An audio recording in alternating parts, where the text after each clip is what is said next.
بدر کا مقام مدینہ سے 150 کلومیٹر اور مکہ سے 300 کلومیٹر کے فاصلے پر واقع ہے۔ اس جگہ کی اسلامی تاریخ میں نہایت نمایاں حیثیت ہے۔ ہجرت کے 2 سال بعد 13 مارچ سن 624 عیسوی کو منگل کے دن یہاں کفر و اسلام کی پہلی بڑی لڑائی لڑی گئی۔ اس سے پہلے سن 623 کے آخر اور 624 کے شروع میں مسلمانوں اور مکہ والوں کے درمیان چھوٹی موٹی جھڑپیں ہوتی رہی تھیں، تاہم دونوں حریفوں کے درمیان پہلا بڑا معرکہ بدر کے مقام پر پیش آیا۔ ہجرت کے دوسرے سال رمضان کے مہینے کے شروع میں ابو سفیان ایک بڑے تجارتی قافلے کو لے کر شام سے مکہ پلٹ رہا تھا۔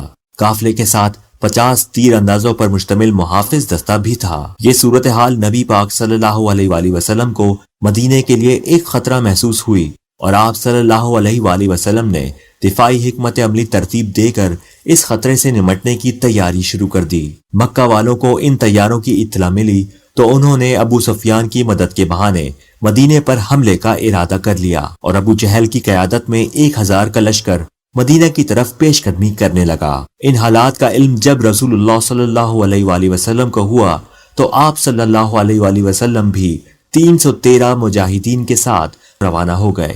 ان مجاہدین میں حضرت ابو بکر، حضرت عمر، حضرت علی، حضرت حمزہ، حضرت زبیر، حضرت عمار یاسر اور حضرت ابو ذر غفاری شامل تھے۔ حضرت عثمان اپنی بیمار اہلیہ کی تیمارداری کے لیے مدینہ میں ہی رکے رہے۔ حضرت سلمان فارسی بھی جنگ میں شریک نہ تھے کیونکہ وہ اب تک غلام تھے۔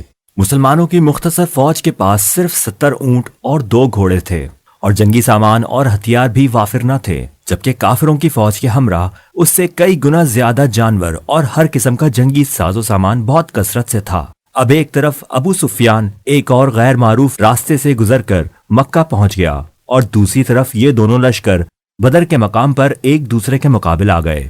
مسلمانوں کی فوج نے اپنے خیمے بدر کی پہاڑی پر نصب کیے، جبکہ مکہ والوں کا پڑاؤ نشیب میں واقع وسیع میدان میں تھا۔ رات کے وقت نبی پاک صلی اللہ علیہ وآلہ وسلم کے حکم سے پہاڑی پر جا بجا الاؤ روشن کیے گئے۔ عام طور پر 5 آدمیوں کے لیے ایک الاؤ روشن کیا جاتا تھا، لیکن اس موقع پر نبی پاک صلی اللہ علیہ وآلہ وسلم نے ایک زبردست جنگی چال چلی۔ آپ صلی اللہ علیہ وآلہ وسلم نے ہر آدمی کو الگ الاؤ روشن کرنے کا حکم دیا اور دشمن پر اصل سے 5 گنا بڑی فوج کی دھاک بٹھا دی۔ یہ چال، جسے اینٹی بلیک آؤٹ کا نام دیا جا سکتا ہے، اپنی طرز کی منفرد جنگی چال تھی اور دنیا کی جنگی تاریخ کا یہ پہلا موقع تھا جب یہ چال چلی گئی اور انتہائی کامیاب رہی۔ اللہ کے رسول صلی اللہ علیہ وآلہ وسلم کی حربی صلاحیتوں کا یہ ایک کامیاب اظہار تھا۔ صبح کے وقت فوجیں آمنے سامنے صف آرا ہوئیں اور جنگ کا اعلان ہوا۔ جنگ کا آغاز عرب کے قدیم رواج کے مطابق انفرادی جنگ سے ہوا۔ قریش نے اپنے 3 نامور جنگجو میدان میں اتارے۔ ان میں سے ایک عتبہ ابن ربیعہ، ابو سفیان کا سسر، عتبہ کا بیٹا ولید اور عتبہ ہی کا بھائی شیبہ شامل تھے۔ ان کے مقابلے کے لیے نبی پاک صلی اللہ علیہ وسلم نے حضرت علی، حضرت حمزہ اور حضرت عبیدہ رضی اللہ تعالیٰ عنہ کو میدان میں بھیجا۔ دو بدو لڑائی میں حضرت علی نے ولید کو، حضرت حمزہ نے عتبہ کو قتل کر دیا۔ حضرت عبیدہ کو شیبہ نے شدید زخمی کر دیا۔ اسے حضرت علی اور حضرت حمزہ نے ہلاک کر دیا۔ حضرت عبیدہ کی ٹانگ کٹ کر جسم سے الگ ہو گئی تھی، زخموں کی تاب نہ لا سکے اور جنگ بدر کے پہلے شہید قرار پائے۔ اس طرح افرادی مقابلے میں مسلمان فتح یاب ہوئے اور عام جنگ کے لیے ان کا حوصلہ بلند ہو گیا تھا۔ دوسری طرف 3 بہادر ترین جنگجوؤں کے مارے جانے سے قریش جنگ کی ابتدا میں ہی حوصلے ہار گئے تھے۔ نفسیاتی شکست نے انہیں خوف زدہ کر دیا اور ان کی فوج نے پسپائی اختیار کی۔ مسلمانوں کی مٹھی بھر فوج نے مارکا مار لیا تھا۔ اس جنگ میں 14 مجاہدین شہید ہوئے اور 70 کافر مارے گئے۔ مسلمانوں نے 70 کافروں کو جنگی قیدی بھی بنا لیا۔ یہاں ایک غیر معروف صحابی حضرت حارث کا ذکر ضرور کرنا چاہیے۔